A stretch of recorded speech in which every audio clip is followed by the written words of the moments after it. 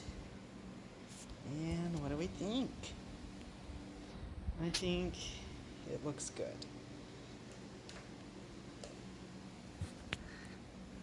The gaps all look okay. I mean, that's pretty much how they are from the factory, I think.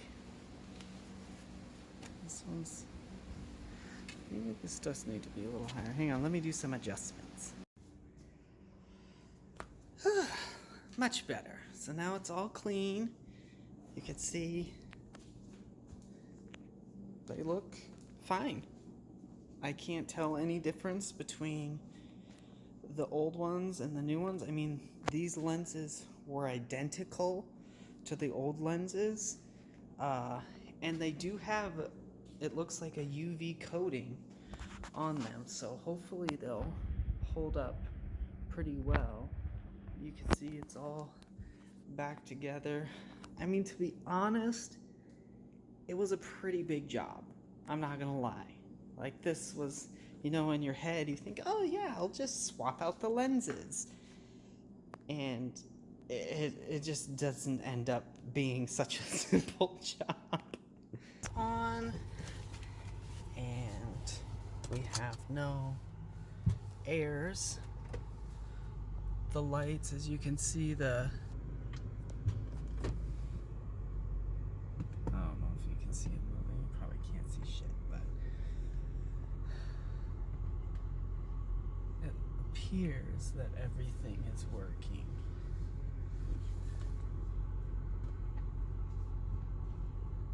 We still have even headlights. Success! So, now I'll take this